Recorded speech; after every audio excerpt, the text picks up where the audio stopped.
trustees and the staff of the Proctor Conference, we are indeed delighted and affirmed by our capacity to bring you this program tonight.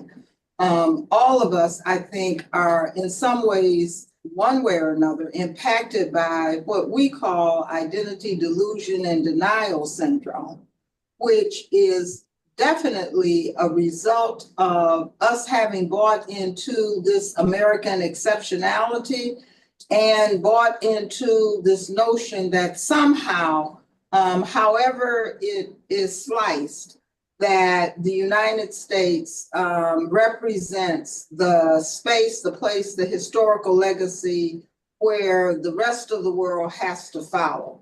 The Black church has been a center point of resistance to that.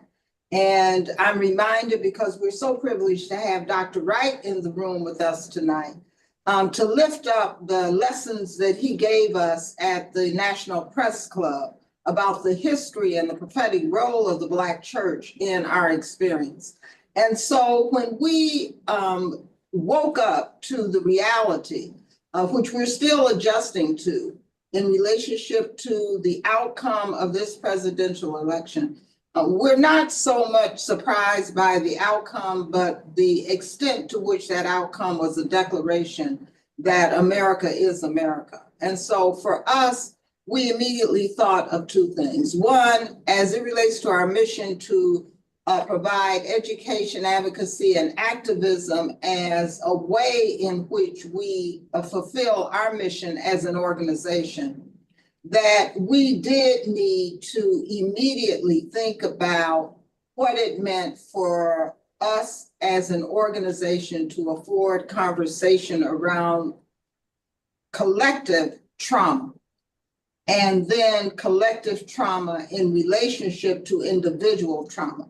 Because we do think that our collective consciousness has been affected and will be affected for many generations in terms of what this movement for a repositioning of white dominion means for us. The other part of that was not just to deal with trauma, but also to pause and to be a light of affirmation, a light of hope, a light of resistance, a light of keeping us together, to raise questions of what it means for us to re-examine the construct of Ubuntu, what it means for us to examine the construct of unity as it relates to how we organize ourselves in our families, how we organize ourselves in our faith communities, how we organize ourselves in our communities at large. And so with that in mind, we also are very much committed to saying that the conversation must change. The space of engagement and contestation must change. I have been metaphorically using the notion that we must begin to think more deeply about not just Langston Hughes's notion of I too sing America, but Claude McKay's notion of what we must do in terms of if we must die. And so that's a different conversation of self-determination that we are so pleased to welcome our three guests to the Proctor Courageous Conversations. And I want to express the fact that Reverend Damian Durr is here with me in the conference room, and to Reverend Dr. Susan Smith and Reverend Marcus Tabb, we certainly appreciate your leadership in continuing these courageous conversations. With that, I'll turn it back over to you, Sue and Marcus. Thank you, Mama Iva. Dr. Omari Cartman is a father, a son, a brother, an uncle, a thinker, a writer, a therapist, a photographer, a drummer, and grassroots mental health advocate. He is a Chicago native where his cultural and educational foundations were cultivated by several African-centered institutions. He received his undergraduate degree in psychology from Hampton University and a PhD in clinical and community psychology from Georgia State University. Keep going. His recent work includes being a trauma-focused clinician, restorative justice coach, and program evaluator with HELP Help LLC. healing, empowering, and learning professions. Dr. Cartman has served as a professor of psychology at Georgia State University and the Carruthers Center for Inner City Studies at Northeastern University. Dr. Cartman recently created a male rites of passage curriculum called Manifest. That's capital MAN, lowercase IFEST. And that is being implemented in juvenile detention centers, schools, and other community settings across the country. Dr. Cartman is a former program director for Real Men Charities, Inc., where for 3 years he facilitated weekly men's wellness and African drumming circles and was the associate editor of the Southside Drive magazine. We're Dr. going to Cartman. go over to Dr. Jamie Eaddy, Marcus. Yeah, that's plenty. Please. Okay, I'm tired of hearing this. Dr. Jamie Eaddy, the Reverend Jamie Eaddy D-Man, is a public theologian, loss navigation specialist, deaf doula, deaf educator, chaplain, author, and poet. She has over 20 years of experience as a spiritual care practitioner and provides care for congregations, community, and fellow clergy. Dr. Eaddy is the CEO of Thoughtful Transitions, LLC, and provides holistic support to individuals and communities navigating their way through trauma, grief, and loss. Dr. Kevin Washington is a PhD, counseling psychology, Texas University APA approved, and has a dissertation in Dimensions Perceived Importance for African Americans Clinical and Counseling Psychology Training. He has an MS in Educational Psychology. So thank you, Dr. Marcus. And let me just say that all of these guests have humongous vetus, and we would be here all night if we read the whole thing. So thank you for your grace and allowing us to do a little bit of an abbreviated introduction. So we are here because we need to be here. And I want to thank all of you for being here. And as we start, for those of you who are listening, I want you to, if you would, just please put one word in the chat. You can do it now, or you can do it during the course of the conversation, but put one word in the chat which most accurately and closely describes what you are feeling, or maybe what you have been feeling since the election. And others, if you have questions, please use the Q&A option in Zoom. So we're going to have a conversation, and please listen and join in with your questions in the Q&A, and let's see what we can get done tonight. So to our guests, I've read that people are suffering from post-election stress disorder.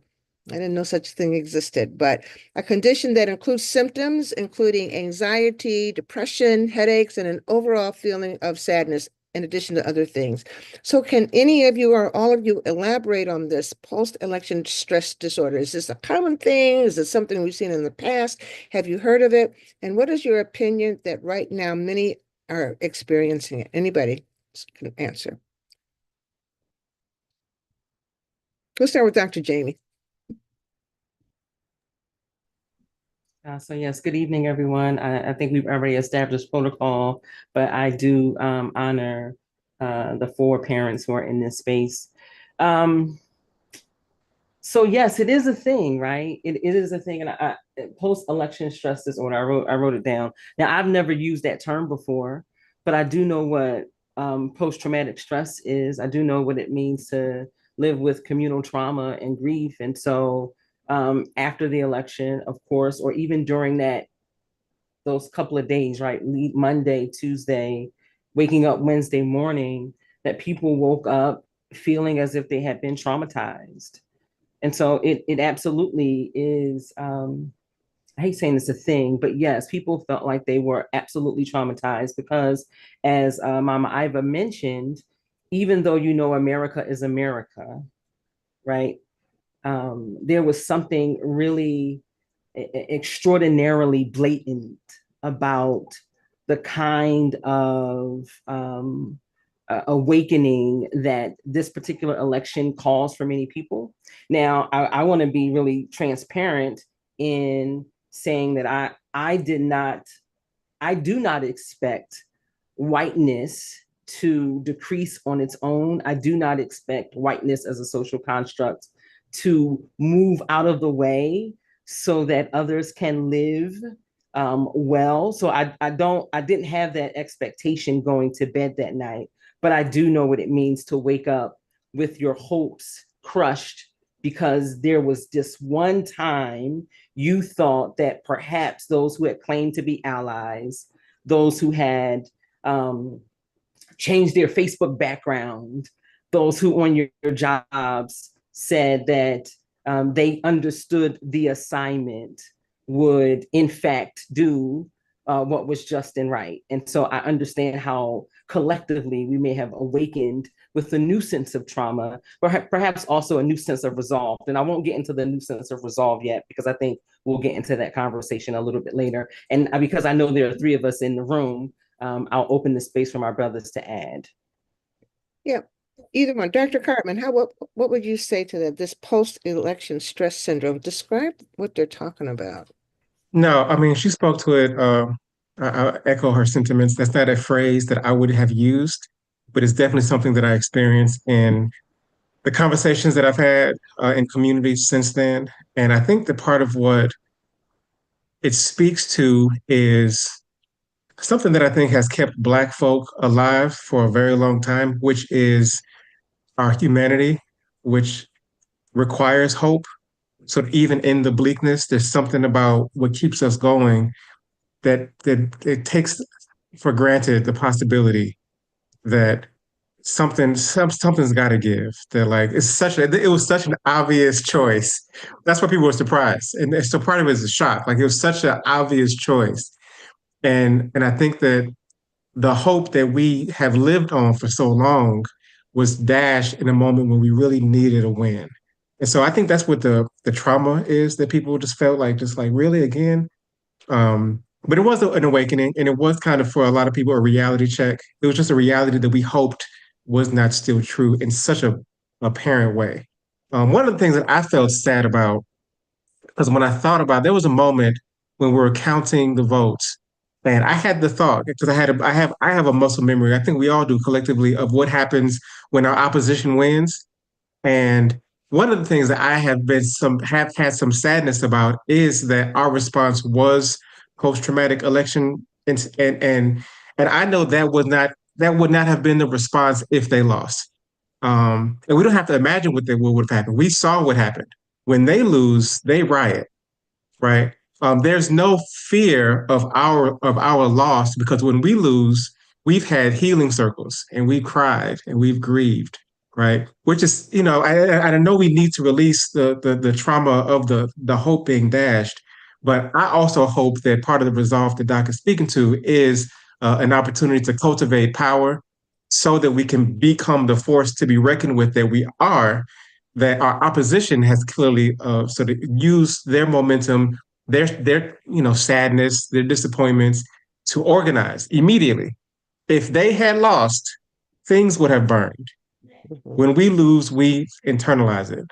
So I have some sadness about our lack of response to coalesce, to cultivate, to use our anger, our dismay, our surprise, to then activate something that moves us forward in a direction. So I'm hoping that that's what happens from this, that we move from trauma to triumph.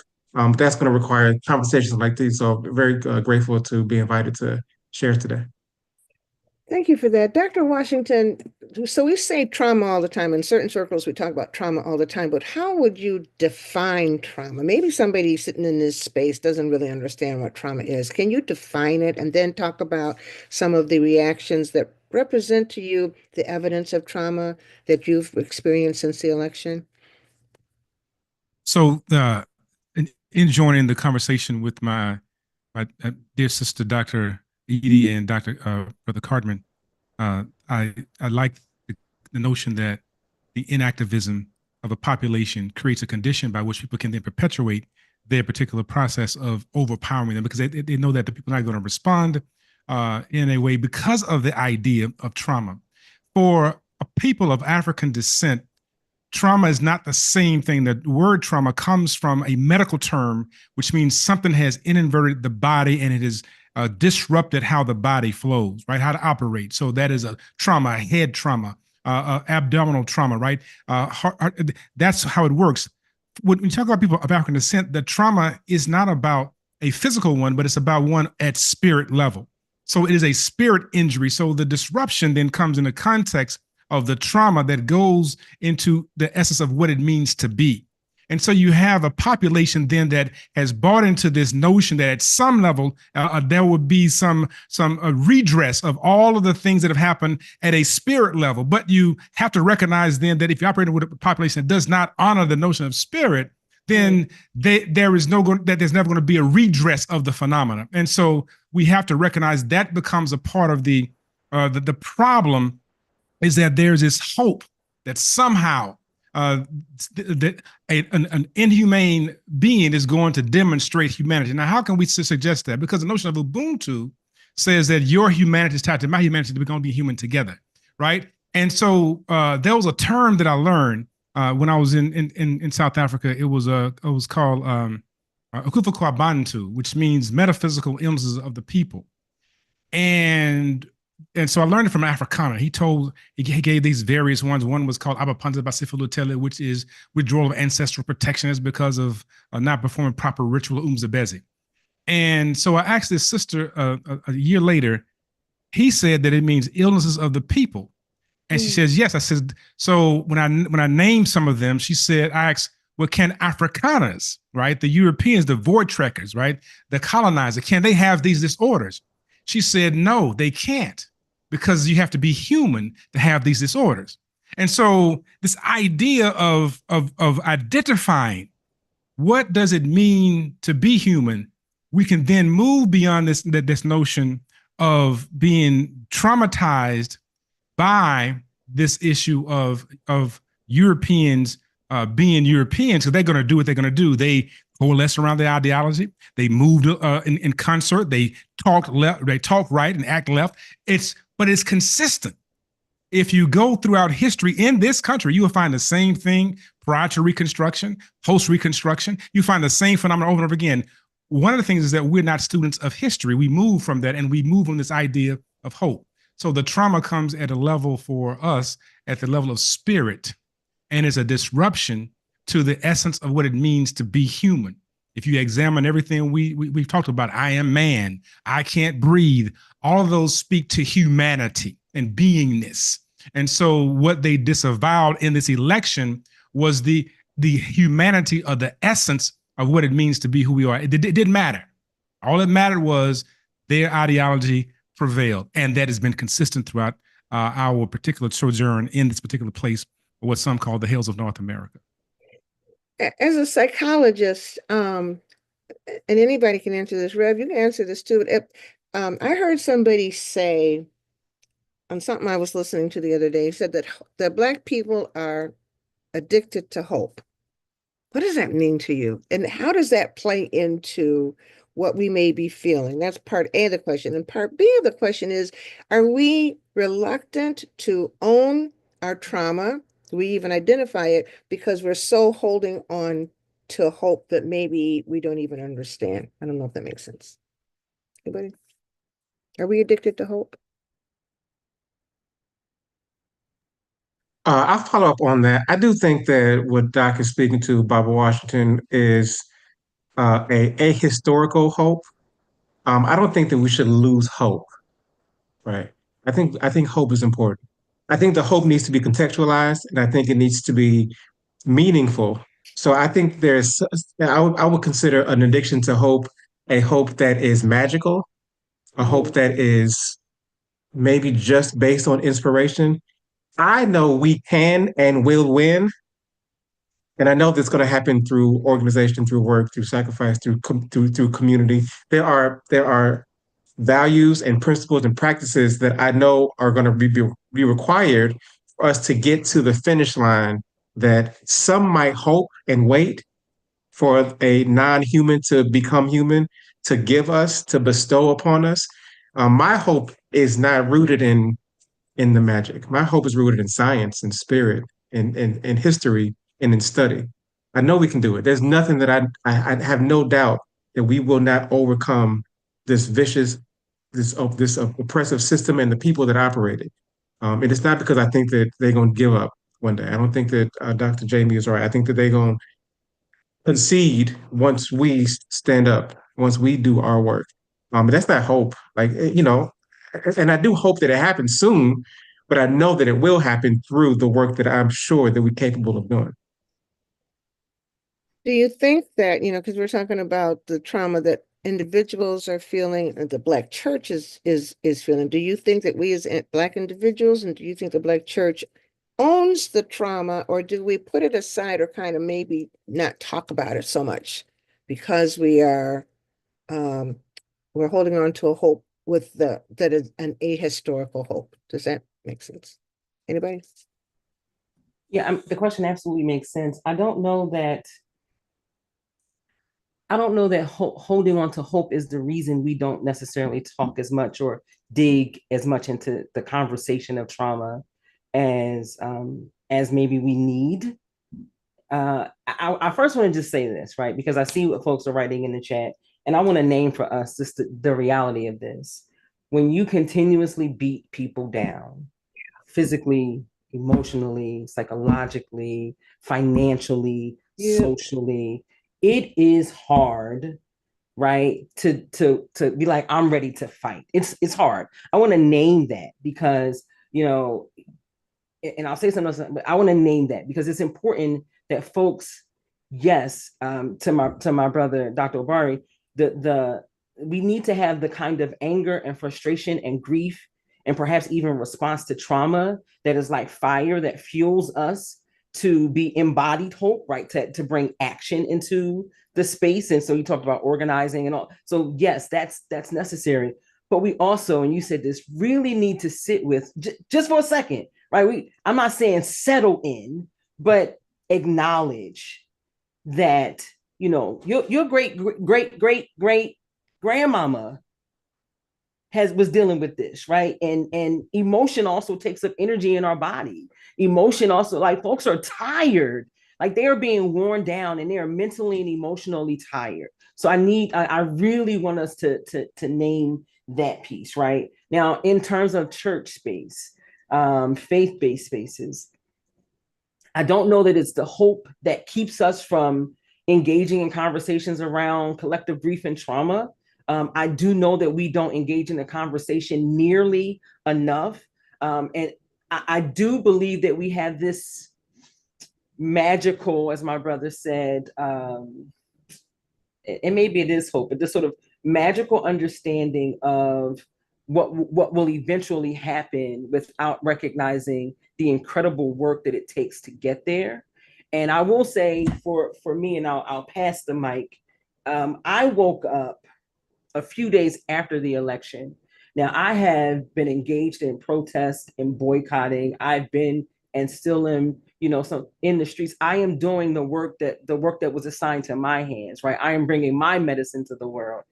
And I woke up and my heart is feeling a little way right now. So you may see tears because I don't know that I had ever fully grasped that I might have to die fighting.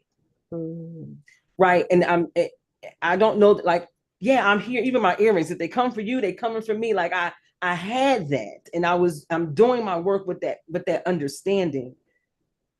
But there's a very real understanding that is now settled in my bones that I might have to die fighting.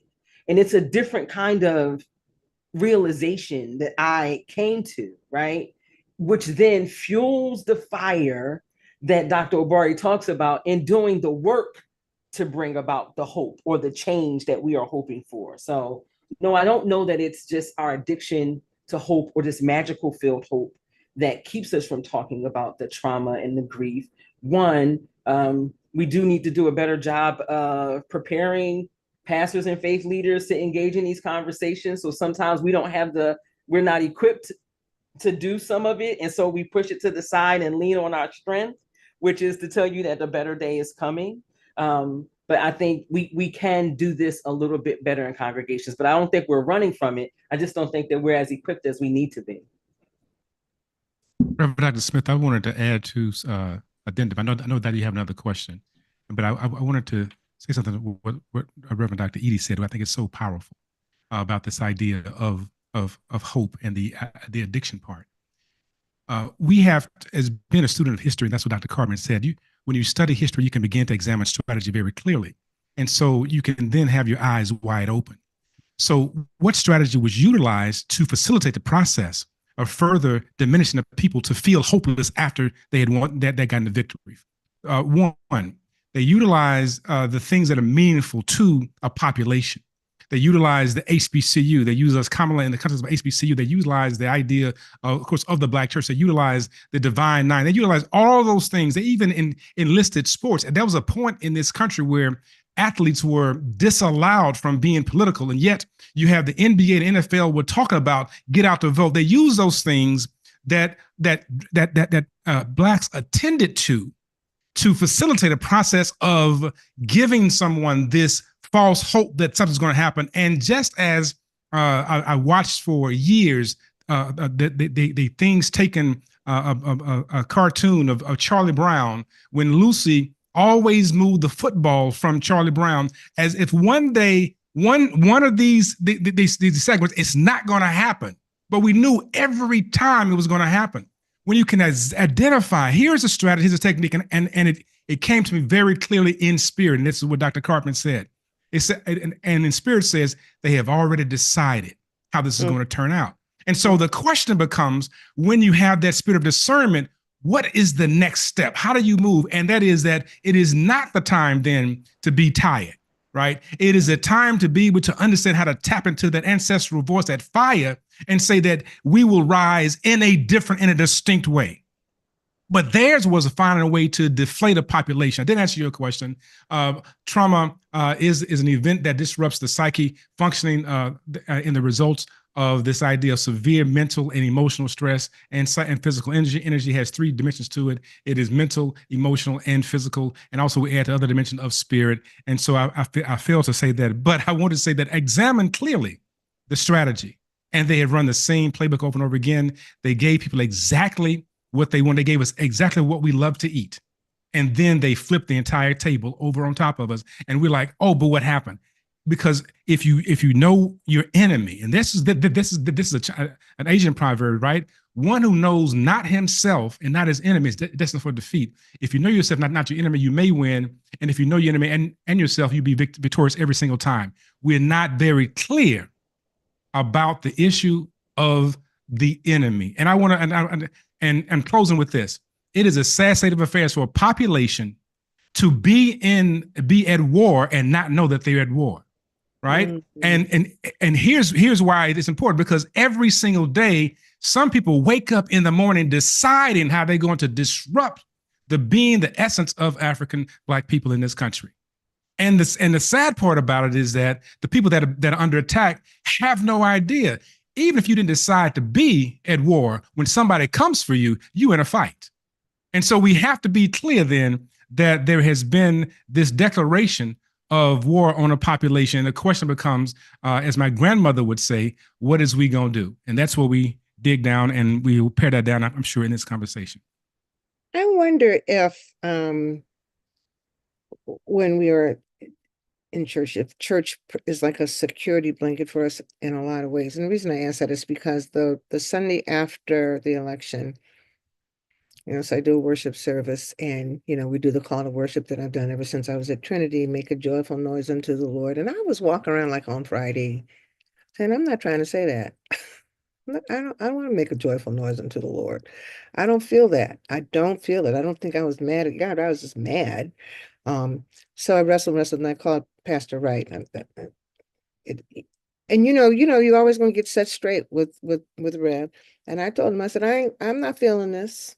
I'm not feeling this. What am I supposed to say? I was really asking what kind of call to worship should I give on Sunday when I'm not feeling making a joyful noise unto the Lord. And Pastor Wright, will you please share what you said? Because I think that what he shared, and I thought about it. I fussed more after I hung up, from talking to you, but I fussed. I thought, dang, why do we always have to, what is this thing? How is that going to help us get through today?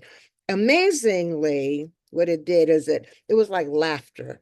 You know, when you laugh really hard, even though you're feeling really bad, you can push some of that stuff out of you that's making you feel really bad. And I recognized, or I realized as I said the call to worship, that I was pushing something out. But Rev, you explain it, please, how you explain it to me. Could you do that? You're doing such an excellent job. Are you? I said you're doing an excellent job. Keep going. Oh, I don't have nothing else to say. I mean, you sure put it in perspective.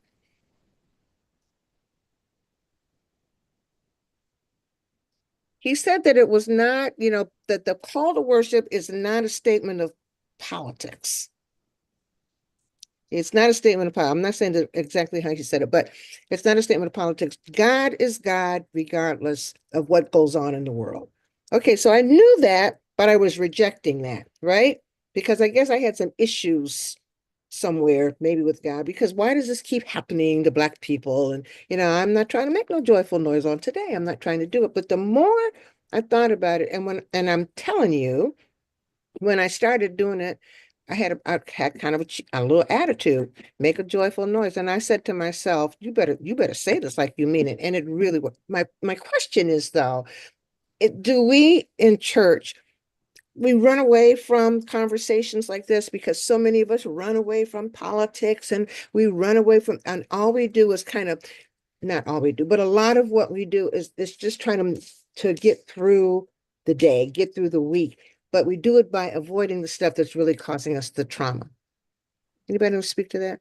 Can I say this? And I just need to where you started the idea of sort of making a joyful noise, right? This moment where we get to allow our whole bodies, our whole selves to experience this moment, right? So maybe somebody's praying, maybe there's music playing, maybe somebody is exhorting the congregation, and folks are engaged in this, right? This joyful noise, this movement, this being, that's absolutely necessary, right? Now the challenge is, are we only doing that and then not focusing on the strategy that my brothers have already named, right? Are we only doing that and sort of as a little bit of Tylenol to soothe the pain, and then, you know, now I'm coming back next week to get more Tylenol and not necessarily strategy, right? So that is, I'm with you in that. No, I don't feel like shouting. I don't feel like moving. But I did find that there were some spaces where somebody praying and you know, maybe even getting louder in their prayers moved me to move some of the anger and frustration through my body in a way that it doesn't lodge and keep me stuck in that moment. So that's very important. It's important for us though to not get stuck there. We talk about this like idea of spiritual bypassing and sort of focusing people on forcing or causing folks to deny or to overlook the reality that we must move through and think through collectively in order to hold on to that piece of hope, right? To the magical hope, perhaps, right? We can't do that, but we absolutely can have a space where you can think about the fact that your great grandmama struggled and she still made it, right? You to think about that, right? So I think that's an important thing. And then last is because you mentioned Dr. Right, and I shared this with my mom, like right after the election. This was during a class that he taught at STVU. It was a preaching class, and he may have said this a million times before, but he was talking about, he asked us what ingredients one needs to make a cake, right? And everybody's hollering out all the, so you're smiling because you know, right? Everybody's hollering out all of the ingredients. And he's like, so if you mix all of this together, but you say, forget the sugar, or you forget, right? You mix all of this together and you put it in the oven, you bake it, you take it out and you realize you forgot the ingredients. Can you dump that on top of it? Will it be a cake? And everybody's like, no, it won't be a cake, even though you still have all the ingredients. And for many of us, that's what we've been trying to do. We've been trying to sort of bake this magical cake in this country that we live in that was never, this place was never designed, cultivated for thriving of Black, brown, even white, even European folks. This country is not designed for the thriving of folks. This country, the politics, the ethic, the ethos of this country is to take, to deplete, right? To diminish. And so, yeah, I always just think about this idea of change. And I know I moved into another direction. So hopefully y'all heard the question and we can come back to it. But this idea of change, it is, I am not looking for folks who have proven to me who they are to be something other than who they are. Right. And so that's why I need the minute to praise and to celebrate and to be in community, because I need that minute to be reminded that joy is still my birthright, that I deserve to laugh and to smile and to kiki with my friends. I need that minute, and I get that in that moment. And then I need our pastors, our faith leaders, our community leaders. I need individuals to also then have strategy so that we can now embody this thing that we've had in the moment. It's very powerful. What I did not say to you, Susan, Yes. for the people who wrote that and sang that were under oppression. They didn't let the oppressor, however, stop them from worshiping God. It is He that has made us, not Trump, not Republicans, not Democrats. We are His people and the sheep of His pasture. Dr. Eaddy keeps referring to your grandma, your great-grandma. Yeah, definitely. Yeah. And that's what God is God. I'm gonna say God is God. God did not Trump, Trump, whatever leader. I don't even like saying his name, to be honest with you. But who they do not determine my being, my joy, so there is a way that I have to actively resist. And part of that is being able to be in a faith community and hold on to the spirit that is in me, that is obviously not in sort of, as Dr. Kevin said, some other folks, right? So yeah, my great grandmama and them taught me that when they were singing and dragging my mama and me and folks to church, even if I didn't want to be there, they taught me how to be in community, to still find ways to squeeze and to hold on to their joy, but to not forget that they had some work to do when they left that space.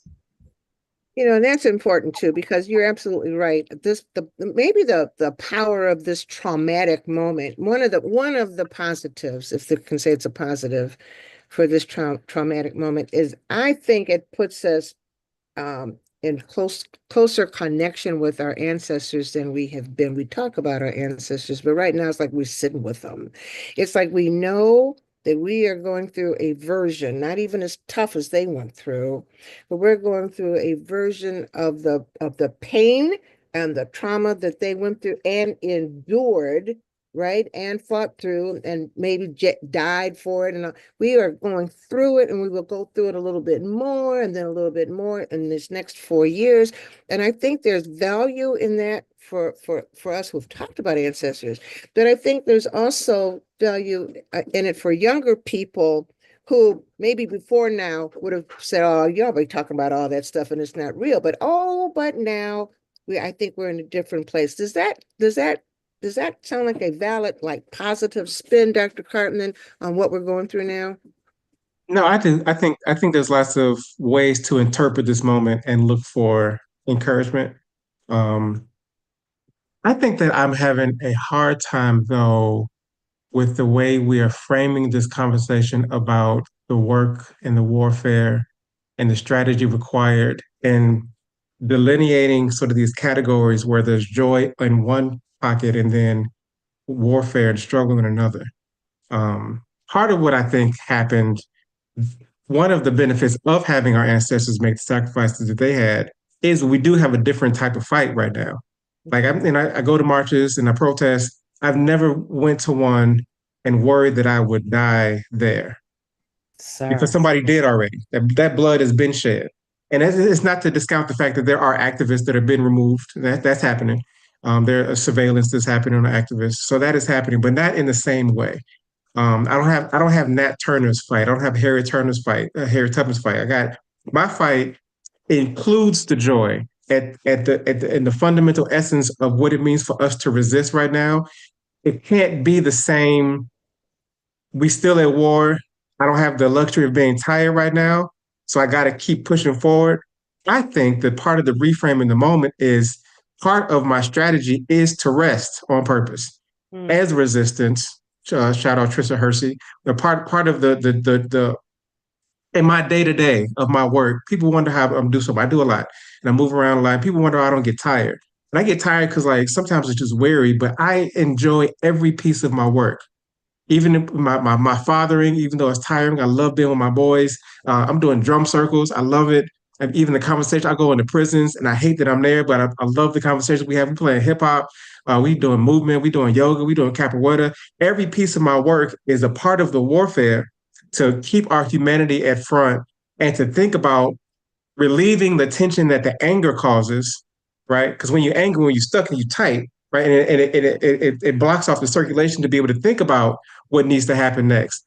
Part of the strategy requires joy, rest, kindness, grace, compassion, the kind of things that aren't necessarily warfare language, but I think are required for us to move to the next level that is an evolution of the struggle that is a beneficiary of the sacrifice that our ancestors type of struggle afforded us. And I think we should lean into that and give ourselves some grace because we are talking about not having a collective historical understanding of what happened to us and and how we can move forward, particularly the people that aren't on this call. But we know why that's true. That's a part of the warfare. Part of the reason that young people don't have the history is because the school system did not teach them that.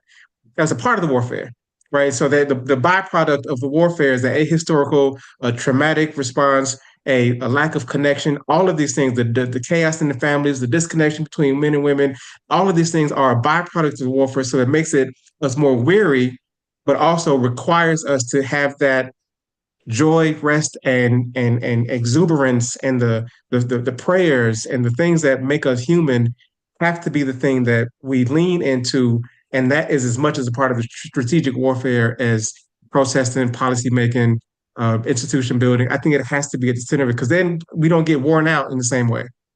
People, get blood pressures and strokes and all of that because they work themselves to death. We still have this sun up, sundown mentality just for productivity, for survival. And then those of us that have decided to be warriors add on to that the stress of having to be in the struggle all the time without having that struggle or that war or the organization or the meetings be full of music. I was in Puerto Rico a couple of weeks ago. I went to a march one day. They had trombones and they was in costume. I was like, "Is this a carnival?" No, they were marching against the Environmental Protection Agency. The same thing was happening in Bahia. When they march, when the activists come together, there's art and culture as a part of it. We are behind. We have the distinctions. Our activists are angry. And they should be angry, but they have not channeled that anger into the joy, into the creativity that I think would keep the movement sustainable so that we can win in a way and not feel like we got to die fighting. I hate it when she said that. I hate it. I see it. I understand it. But I don't claim that I'm going to live the rest of my life fighting and struggling. I'm going to smile. I'm going to have fun. I'm going to listen to music. I'm going to support Black businesses. And I'm going to have a smile on my face while I do it. I'm gonna take my kids to the festivals and to the marches and to the rallies, and we're gonna eat good, and it's all gonna be from Black folk, and it's gonna be Black music and Black culture, and I'm gonna enjoy every moment of it, and we're gonna be a better people because of that work. Yeah. Can I add? Can I just, Dr. Susan, he's here. So I think maybe it's a change of language, and you can bring him back to the screen if you want. I think it's a change of language because joy is at the foundation of my work. Like I believe in rest because I can't do it without, like I like to wake up feeling whole and healthy and even happy, if I can use that word, right? But I like to have this sense of peace and joy. And I think our anger can be used as fuel to reconnect to what is important, to the joy, to the creativity. So I absolutely hear you. The idea of dying fighting, and maybe I need to start to think about a different way. This is a conversation, right? Maybe I need to think about a different way to use that. It is my mode of resistance is resting in the fact that I know I am absolutely worth it and deserve to have joy and peace in my life. And so I am living a life of sort of resistance into the space that we're in, the whiteness that may surround us, but I am living as as Black girl from Philadelphia with all the Black joy in her heart. And so I do think it's important because we get tired doing this work. You get tired just waking up and having to struggle, which many people are having to do in your workspaces, in your spaces of faith, in your neighborhoods. I'm the director of counseling and wellness for an organization called AVP. And we support survivors or victims, because that's what the DOJ says for grant, right? So victims of crime and co-survivors of homicide. Like this is the work, and I still have joy. So I absolutely believe that joy must be at the forefront, right? It has to be something that lifts us, because if not, the anger will eat you up from the inside. And that is why some of us have the illness and the sickness, the physical, right, illness that we are having to navigate. So I just want to thank you for naming that, and for pointing out the difference, that we do need to reframe many of our conversations, because joy is a fight, like and not it's a fight to have joy, but for me, my joy is fighting. My joy is the thing that is resisting and standing in opposition to that which tries to take me out every day. My joy is the thing that fights against that. So that's where I'm using that word joy. So I just thank you for bringing that out more. Yeah. Yeah. I lose the joy when I give in, when I feel like I'm just coalescing, when I'm assimilating. The masses of the people who are just going about their business, I don't understand how they experience joy. And I get that there's an illusion of happiness, and if something tastes good and feels good, and there's a relative comfort from proximity and whiteness that you get from being a part of corporate America or just going day to day. That is not, I think we need to define joy in a real way that has to include a collective advancement of a people. Yeah. Okay, and this is going to stick with the joy, but I want to ask us again, though, to kind of put us back in a place. What do we tell the people? What do you, as a psychologist, Omari, tell a mother who comes to you, Dr. Washington, when somebody comes to you and says, "What do I do?" I've heard a story of a mother who went to bed. She'd been working hard for Kamala Harris to win. She went to bed thinking it was going to be all right. She woke up the next morning, she saw the results, and she was devastated. But this is the clincher. Her 10-year-old daughter came running into her that morning and said, Mommy, who won?" And when she said that the other guy won, her daughter broke down in tears. Dr. Washington, what do you say to the people who are in a place like that? They're not only hurting for themselves, but they're hurting for the pain that they see in their children. Dr. Washington. I think he might have. Unfortunately, I got dropped. However, Dr. Smith, I don't want to overstep your statement, but I do want to add to what Dr. Cartman and Dr. Eaddy said prior to. What is that thing that destroys or disrupts the body? What is it called? The allostatic load is what we talk about here that is destructive. Allostatic load is defined as the cumulative burden of chronic stress and life events. It involves the interaction of different physiological systems within the body to the degree that the body begins to implode upon itself. This is why the activities that Dr. Cartman mentioned are so critical, right? The instrument playing, moving. It results in elevated levels of obesity, hypertension, overeating. It results in the desire for cravings for sugar and carbohydrates, which then leads to a risk of diabetes. It disallows one to be able to resist dis-ease or illnesses. It causes inflammation and increases the odds of developing other types of chronic critical illnesses. So we have to be clear then that when we are involved in the process of trying to survive in the context of this idea of trauma, it results in a physiological change and shift within the body. And so the body is trying to find a way to help us to survive. That's where spoken word, that's where drumming, that's where the other elements of joy and peace come in. And that's one of the things that did come out of the church, which is why sometimes Black folks stayed in church all day long, clapping and singing and shouting. It wasn't just because of praising the Lord all day long. It was a way to cathartic, to release, to move, because the only way that you get adrenaline out of the bloodstream is that you have to burn it off. And so when you have increase in adrenaline in the bloodstream, it also results in high levels of cortisol. When cortisol increases, it functions in a certain way. However, it can cause plaque to build up in the arteries. The plaque then leads to high blood pressure and then coronary heart disease. So the greatest threat and killer to African and Black people in this country is not the issue of somebody walking around with a gun. It is surviving the dynamics of racism and oppression. And we have to analyze that. And one of the things is that we engage in what Dr. Cartman talked about, drum circles. We do the drumming. We do those things that allow us to release through energy, through that. We do it through spoken word. We do it through poetry. We do it through song. But we have to recognize at the same time that we're elevating spirit, and that is also a fight. It's just like capoeira. It looks like a dance, but it's really tactics in fighting, and there is joy in that. And I heard a sermon when I was in graduate school delivered by Reverend Dr. Jeremiah Wright that talked about happiness is based on what's happening to us around us right now, but joy is an internal thing. And it reminded me of my grandmother that says that this joy that I have, right? And when she said that, it spoke volumes, that the world didn't give it to me, the world can take it away.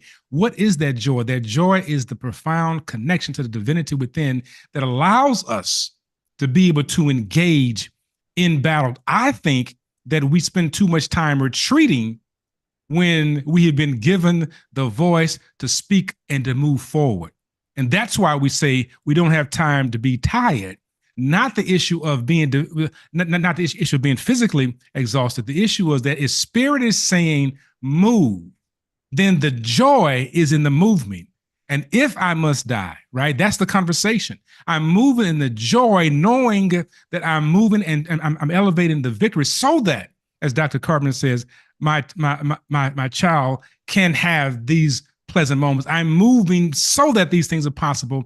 And so I stand and I fight. Even getting this degree in psychology was not about the process of just call me doctor. The process was figuring out how to be an asset to the community. That was a fight. That was some stuff I went through in grad schools. Like this is some foolishness, right? Y'all just crazy folks talking about some craziness in this space. So it wasn't easy in the sense of my humanity was never elevated in my program. But the joy, the peace came from knowing that there were moments where I can look at someone, stand them down, and here is the fundamental truth that I stand on. And then I'm victorious in this moment, not because of their degree, but because I'm moving in a space that allows me to be an asset in the manner that you think is possible. Because in our space, you can be a doctor without a degree, right? Let's be clear, right? You are already that just if your character demonstrates that you know something, right? That's where your power comes from. So my point is that I have to be clear about these things that are disrupting our body, and that's what's been talked about here so far. And it's understanding the allostatic load, and telomeres then become destroyed. These are little fibers that are part of the process. And how do we heal from that?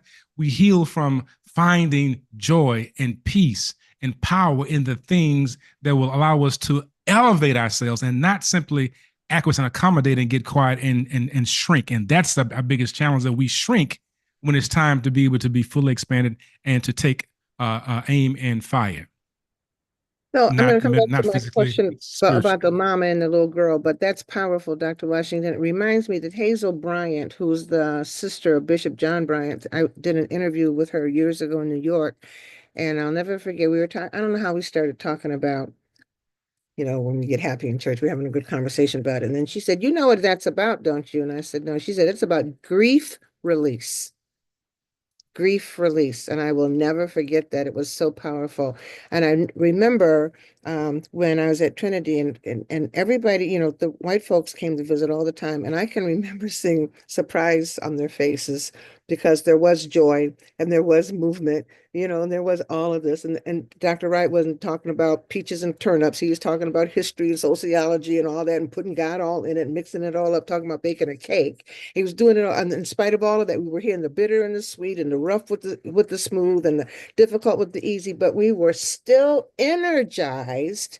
And we did have a joy. And I can remember white folks saying to me, how come you guys are so happy? And so I get the need for the joy and the empowerment. See, Rev, the more I'm talking about this, the more I'm understandable. I should make a joyful noise unto the Lord, because it is It is a miracle. It is a miracle. It's like County Cullen says, yet do I marvel at this strange thing that God would make a person black and bid him sing. That we can do that is a tribute to all of the stuff that we've been through as a people. But now let me go back to my question about the mama and the little girl who was crying. She's 10 years old, and she's crying. What do we tell the children? How do we get through? What would you say to the mama? And what would you say to the little child? Dr. Cartman. I'll start with what I would say to my son. If my son came to me, my boys are 12 and 9, and was crying because of Trump loss, I would apologize to him first. And I would say, I'm sorry, son. I somehow got you involved in my world so much that I Wow. misled you into thinking that he was too important. Somehow you got in your mind that whether he was in place or not, that you would be unsafe, that your life would change in any way, that I am your protector, your provider. As he gets older, the conversation goes right back to what Dr. Wright was saying, which is God is in charge still. I don't care who's in charge. Part of the hope and the danger of the hope is if Ms. Harris got elected, that there would be a crop of folk that got lulled back into sleep. Right. And I would not want my children to say that now she's winning, now we can stop, now everything's going to be okay. I would tell my children that the power does not lie in that seat. The power lies in our spirit, in our community, in the work that we're doing, and that I would find places to show them what that looks like in real time. It's more than I would have been done if, like, that would have been a moment to me that I'm not doing enough to show them where the power is. And I've gotten you confused to think that this election is deciding how your life has been impacted. That's so powerful. That is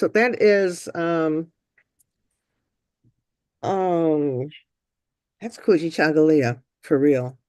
That is really a living out of Kuji Chagalia. I love that because I think the reason I'm asking, and anybody else can add to that, is because I have seen and listened to, as I'm doing the work here in Columbus, I've heard young kids saying all kinds of things, and they're talking about their pain, their confusion. I'm not sure anybody's really talking about it with them. And what bothers me about that and scares me about that is that maybe they don't have the resources or the people to talk about it with. And kids, the capacity for suicide and all that kind of stuff is there. So I'm wondering, when we're talking about strategy, what strategy do we come up with to make sure that we are, doing our piece to make sure our spirits are intact, but really ministering to the spirits of our children? I don't know how, I mean, y'all, I mean, I'm supposing that you will have many conversations with people, with parents, like that. And I think we should all think about that because this is real new. And as things happen with this clown in office, there are going to be times when they're going to come to us and say, what do we say? How do we prepare ourselves, Dr. Washington, for what's coming with the relationships? Reminding the children that they come from greatness, that they are a seed of a seed of a seed of a seed of the seed. And this is what Dr. Eaddy has been reminding us, that we come from this greatness. And just as a population endorsed their particular person that symbolized something that was essential to their ancestral legacy, we too come from a background of a proud and powerful people. We come from people who have fought, who have won, who have been victorious in the context of that which can overtake even the mightiest of other populations. We have come from that. And so when we begin to go back and teach that this is our essence, that's what Dr. Cartman is saying, when we understand who we truly are. And that was Lion King, right? Know who you are. When you know who you are, you're not placing your entire existence in the hands of a person, but you recognize that what's in you is the greatness that has been here for generations, the DNA that every single female child that has a child, has a female child, gives birth to their own grandchild, because the eggs that will make the next generation is already within the grandmother that gave birth to the mother, to the grandchild. My point is that we're all connected. And so Dr. Fukuyama reminds us that we are a seed of a seed of a seed of a seed of the seed, which means then that the essence that is, has ever been, and ever will be is within us. And that is what we will rest on, not the issue of the ancestral legacy of other people. We recognize that we are greatness in motion. I wish I could just paint that and put it on a picture because it was so powerful. It's so powerful. Thank you for that. One other thing, and then I want to ask Dr. Wright if he wants to say anything, because we call you Baba, right? Papa, all kinds of things. When you have taught the world so much about the interrelationship between Christianity and our Blackness, more than any other pastor I've ever seen. You just sewed it together. You just sewed it together, and you, at least for me, I can speak for myself, but you gave me just eyes that like popped open, right? And a spirit that became hungry for it. And I'm wondering what you would say right now, Dr. Wright, if you had a class of people, young people, old people, people who are just kind of in the middle, just mad, what would you say to them? What would you say to them? I'll go back to your question about children. How did you teach Caroline not to sit in men's lap? How did I teach her not to do it? Yes. I just told her not to do it. How old was she? She was little. She was like, I don't Same know. thing. There are evil people in this world, and the evil people won. The man who was elected is evil. Yeah. They can understand that at 4 and 5 years of age. So it doesn't have to be complicated. And to tell that mother, talk to your child about evil. Ah. Evil is real. They're predators, sexual predators, spiritual predators.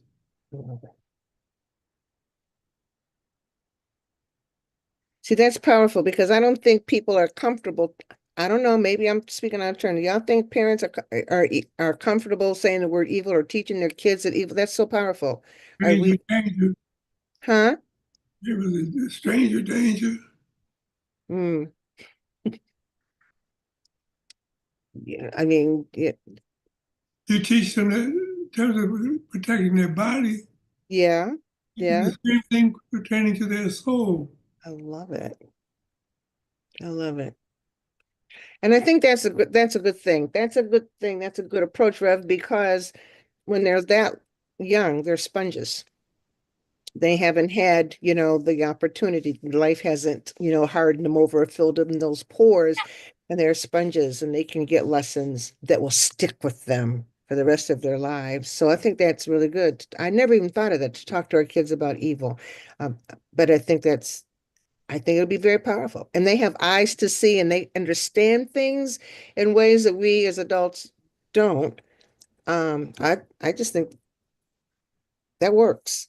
That works. And I think it's important because we're talking about not only the trauma that we're experiencing, but the strategy that we have to have going forward, because we can't just be mad and upset and tense like you've all said. We have to have a strategy that's going to work, that's going to work, that's going to, number one, free us up. We can be honest about what we're feeling, and then allow that freedom to kind of overflow so that we have openness in our minds so that we can think through some stuff and not just be emotional, but be very, very clearly strategic with what's going on. But teaching our kids about evil, see, I never even thought about that. Makes sense. Yeah, and Dr. Susan, I want to say, as Dr. Wright said, right? So teaching them about evil, and obviously you might say something to a 7-year-old differently than you might say to a 4-year-old, differently than you might say to a 12-year-old, right? But the conversation still needs to be had. And alongside that conversation, right? Then that's where Dr. Cartman's conversation around, but you are great and you are worthy. And right, so we have to be able to, we can't only have this conversation. We have to be able to have both. So yes, talk to our children about what they're feeling, what they're experiencing. I don't want to have children around me who, let me say this differently. I want the children around me to be able to name or at least sort of describe what they're feeling, what's happening. I want to be able to sit with them in the, and some of our children are also feeding off of the energy that we bring into the home, into the classroom, right? They saw how folks were responding. And so mommy said, I'm sad. Daddy said, I'm sad. Pop said, I'm sad, right? And so being able to sit down and have these conversations with children, with families, having a conversation about evil, also having a conversation about the, the divine strength, connection to ancestral power, connection to the, like being able to have both of those conversations are necessary. And there's no sort of, you don't have to do that when they're able to get their driver's license. That's something, in fact, is something that we ought to be doing when they are, as Dr. Isaac, when they are 4 and 5, so that they're growing up without as much disconnection, right? So not just seeing the evil in the world or having conversation around that, but also making sure they're connected to the ancestral strength that lies within you, but also in your great grandmama in them, right? It's important that we have those conversations. That's one of the things now, like banning the books, banning the stories. We can't get these stories out. So what's happening? We're disconnected from some of the strength that if a story was told, it might remind somebody that their great grandmama, great grandpapa did this, and this is how they overcame. So having conversations with children, I don't think there's an age limit to when you start having a conversation. You know what language to use for a 4-year-old versus the 10-year-old, and then you have the appropriate conversation. So I think one of the good things, if there's a blessing in all of this, is that so I think that people have been kind of in a lull for the last 50 years. Things have been relatively easy, right? And it's getting ready to get all it's going to get dug up. But maybe this is an opportunity for us, because I never expected the schools that my kids went to teach them their histories. So we learned that stuff at home. I learned it at my house. We learned it at home. And maybe this is an opportunity now. This gives us an opportunity as professionals, as pastors, as parents, to embrace our own history, learn it ourselves, because so many of us don't know it, and then share that with the kids. We'd always talk about Sunday school lessons, Jesus loves me and all that, and that's good. But in addition to that, teaching them about the history so that they're fascinated by it, so that they are intrigued by it, as opposed to just going to school and getting the indoctrination. Moms for Liberty says that they don't want their kids indoctrinated. That's a whole nother conversation, but we are all indoctrinated. So then we have an opportunity to now teach, because an opportunity driven by necessity. Does that make sense? And just driven by necessity. Like, you ain't gonna mess with us. You are not gonna mess with. One thing that Kamala Harris said that sticks with me: we ain't going back. We're not going back. So then how do we decide to continue to go forward, or maybe even begin to go forward? Is that something that sounds like an apt strategy for us going forward, because there are so many emotions flying around? Dr. Cartman. Not even an app strategy. I think you're right that it could be considered a blessing. I think that if we just continue to rely on the systems of education and healthcare to keep our children as stagnant as we know they are designed to do, then we graduate them as empty vessels to be more efficient cogs in the system that is designed to perpetuate, to maintain itself for generations to come. This is an awakening moment. And we started to see this happen in Florida. I saw stories about churches in Florida that were opening up their doors Saturdays and Sundays and teaching Black history. That needs to be a nationwide response to a nationwide sort of restriction. When they ban books, we should go find them books. We should require our kids to reading those books. That should be a awakening point for us. But that just requires a level of work that I don't know that. And again, not because we don't want to do it. I think part of the point we've been saying is that we're tired, we've been traumatized, we're weary, and so it's hard to do the work that's required of liberation. But those of us that have the energy and that can find the strategies to pass some of that work around, this is our moment. This is the time for us to be, at front and center. When they take DEI away, which was never real, Never. It was always a performance. That shows us that's valuable. And I would argue that the church has some really difficult conversations to have now about what does it mean to include everyone? Absolutely. What does it mean to make sure that everyone feels welcome right now? That means sexual orientation, the queerness, gender identity, socioeconomic status. What does it mean to make sure everyone feels welcome and to not rely on a system that can't do it, was never supposed to do it, and then activate the church as sites of education and healthcare? We have got to be we're talking Kuta Chagalia, we have got to do it. And I don't think that we would have been motivated to do it under a Harris presidency.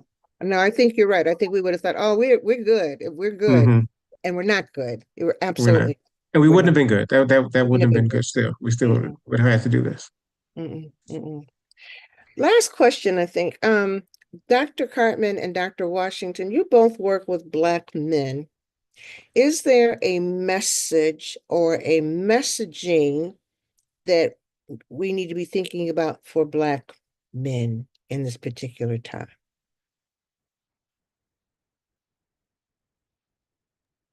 Dr. Corbin and I actually have done some work recently together with in the community in Chicago, a drum circle and Black men. I was just thinking about that. Somebody was talking about taking a sound bath just today, and I thought about the work that we did in that space. It is we talk about elevating the warrior spirit in Black men. We recognize that the diminishment of that warrior spirit comes through the idea of what some talk about as buck breaking. The elements have been there to break the spirit, the warrior spirit.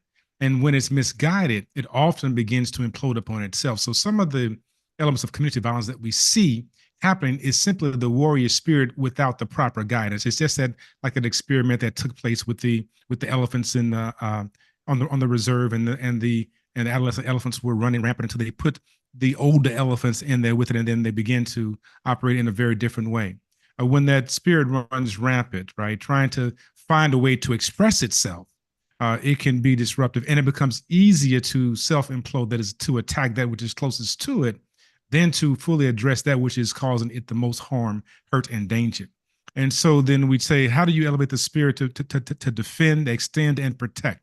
That is one of that's elements of warrior spirit, to extend, defend, and protect. If you have the Maasai warriors asking the question, Kesingera and Gera, when they're out on the savannah, and the question becomes, and are the children okay? And they say the children are okay. Well, how do they know that the children are okay when the children are back in the village? They know that they are on the perimeter, that they're extending, they're defending, they're protecting, and so nothing is penetrated here. Therefore, they have to be okay. So when we talk about elevating the warrior spirit, it is finding ways to bring about a condition by which men can stand and rise and be men in their space, whatever those things are that define manhood, to be external, to be protective. And as Dr. Cartman mentioned about what he does for his children, his son, right, to be able to move in the universe with power. However, the message that we get, that a lot of our young men see, is that we find that men have to acquiesce, right? Well, I can't say that right now. I have to be the person for everybody. I can't be just the person for Black folks. So we see this acquiescing and accommodating that becomes something that turns a lot of Black males off, which is one of the reasons why many Black males were attracted to the 45th, not 47th president. Was not because of the issue of him being a racist, but the issue was he says what he says he's going to do, and he does it. Right? It was a display of some element of what they saw as manhood. It was superficial, but the point is that they saw it as attractive. And so that is the thing that we do. We say, how do you bring about the warrior spirit in man? Know that you are, again, powerful. Know that you have a purpose, and know that you are here to be prosperous. And we can elaborate more on that in another discussion. But I want to move back and allow Dr. Cartman to expand upon that, to give it some full depth and color. No, I think that's right on, Barbara.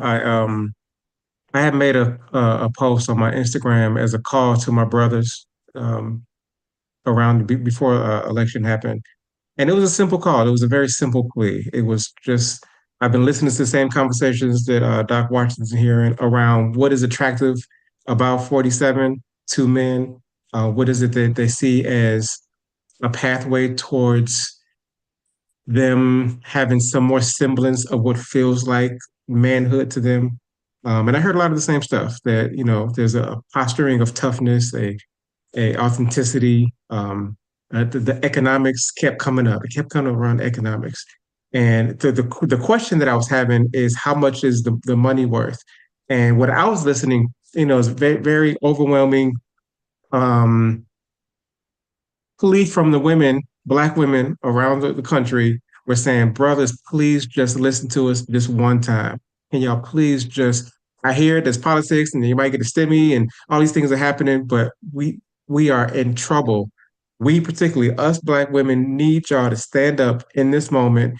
And it was an opportunity for a gesture of reconciliation.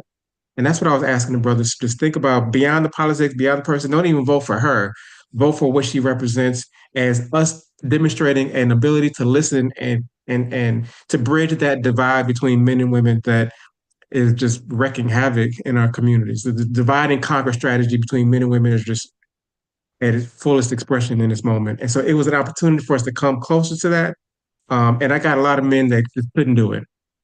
Just that very simple plea was like, yeah, I hear you, bro, but but what about the economics? What about the groceries? What about? I was like, no. Women said they are in danger, and that they need us to show up and just make just a small little declaration of reaching out towards them to say, we got you. We still, whatever happens, we together still.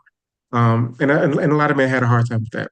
The reason I think that is true is because the conversations about the weakening of men is making it so that men feel like the idea of going backwards, of making America great again, of going back to the old value systems, will allow us to feel more powerful, even if it's real. I mean, even if it's fake, but just to feel more powerful, even in our house, back to the days when, men were respected. I think part of that, I think it's part men just don't feel respected. And we hear stories about our fathers and grandfathers. They got the big piece of chicken that somebody made they plate for them. And so men want that. They don't necessarily want to do the work they're required to do that, but they want that. Like they want to feel respected in a house. I think men feel kind of like buffoons now. We feel like we just easily discarded. We just like not even valuable no more. Our role has been diminished. We kind of just fighting for a place. And I think that I think a lot of men still feel like a make America great again. Don't mean that we want to go back to what that meant for them, but for us, it was something in our historical memory where men were men. And I think that is a conversation, particularly in the church, that has a lot to do with the male leadership roles, the assignment of power inside of that institution, and that as we move forward and think about the wrestling between traditional values. I know a lot of old church folk that's like, yeah, baby, them babies need Jesus back in the school. Like they don't necessarily know if there's a version of the interpretation of Jesus that's different in Project 2020. I mean, it's that the conservative right-wing Jesus is a different story that they're telling. But I think we're kind of just taking what we miss and we tell the stories about the old days and the Sunday dinners and the family would come together and I couldn't walk home from school without my neighbor beat my ass because we were all a community. And there's trauma in the story. Like there's a trauma in the nostalgia, and there's a romanticizing in nostalgia that we forget how unhappy our grandmothers were. We forget how many families our grandfathers had. Like we forget the truth of what that reality was like. So I think that the moment is calling for us to have some really nuanced conversations about what does it mean to evolve intentionally? What is technology giving us and taking away from us? What are some things about the old days that we need to go back to and hold on to and preserve? Like honoring the reverence for eldership, study, being able to, I want my kids to be able to go outside and play.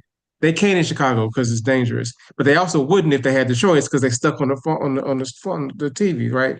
And so like I want us to find out what of those old traditional things that we lost that we need to keep and preserve, and what are some of those things we need to let go of? What are some things that were old, that were outdated, that need to die with those times? And we need to piece by piece think about our culture. We still hold on to stuff. We just celebrated Thanksgiving. we were mourning our grandmother while eating the things that killed her, right? So part of the evolution of culture has to do with like really thinking about what does it mean to be holistically healthy and comprehensively evaluating those things that we need to keep and as we grow and have that be something that we as a community come together to have some consensus around. And those are really long, difficult conversations to have. So, it's just really clear that we need to have a whole bunch of conversations about this stuff. It's so rich, but even in these few moments, I have felt some rejuvenation of my own spirit. So I want to thank you. Reverend Wright, do you have any closing words that you want to say? No. No. Okay. That's short and sweet and to the point. So, yeah, excuse me, because my dog has been barking and she's been running around. I mean, just crazy. So I've been trying, to be attentive and watch her too, so she don't, wreck my house. But anyway, this has been a wonderful, wonderful conversation, and I want to thank all of you. It just tells me that we need to have more. The Office of Clergy Leadership and Resource Development. That's what we're trying to do. We're trying to reach out to clergy, trying to figure out how to make church now in the 21st century relevant, because we can't practice 19th century church anymore. We have to there are some things that will never change. White folks are going to be white folks and the system is the system, but there are some other things that we have to be paying attention to. So this is very helpful. And I want to thank all of you. Thank you so much. Thank you, Bob Wright. Thank you so much. It's just such a treat for you to be here. We are so just keep your eyes open, because we will be scheduling more conversations. We really will, because our job is to keep us going, just to keep us going and keep us energized and keep us focused, so that we can get through what we're going through right now. We want to thank all of you who listened in. If you want this conversation, we generally have them available a couple of days after the conversation. So if you get in touch with us at the office, we can make sure that we'll put it online to tell you when it is available, so you can get a copy of it and share it widely. We also want to encourage you to attend our conference. The Samuel Dewitt Proctor Conference is going to be in Little Rock, Arkansas. It's going to be February 16th through the 21st, and that's a historic place. We always hear about the Little Rock Nine. You see the pictures of, the one woman, Elizabeth Eckford. She's one of our BATF. Beautiful are their feet on a reason. We see her picture, and she's just this young girl with these glasses going into that school with all those people around her yelling hateful things. What we don't hear about is all the stuff that those Black kids went through on a day-by-day basis in those schools. And so I think that being in Little Rock will give us an opportunity to be close to in the room where it happened. Just a very powerful experience. So it is going to be the Monday, the 17th through Thursday, February 20th. We will be, and like I said, in Little Rock. You can register. You see that registration link right down at the bottom of this slide. So we want you to do it. We want to see everybody. I think this year's conference is more vital than maybe a whole lot of them have been, just because of where we're at. So if you haven't registered yet, I hope that you will do it and get your friends to do it. And let's get in this together. I mean, let's get into this together, because this is a different time, a powerful time that we need each other. If there is no other, is there anything I'm missing? Julie, Loretta, is there anything I'm missing? Anything?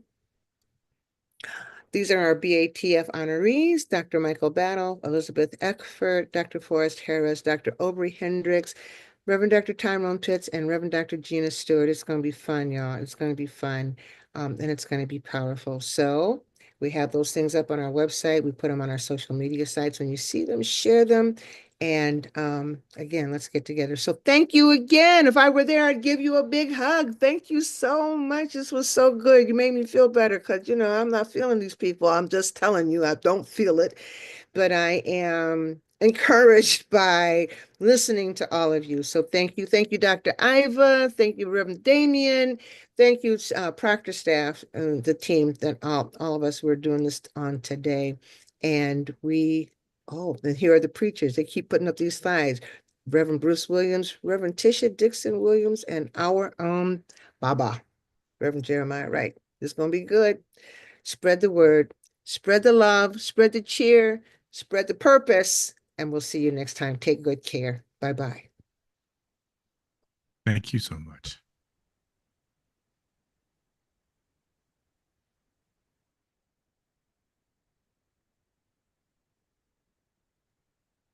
Thank you, Dr. Susan. That was awesome. Thank you. Thank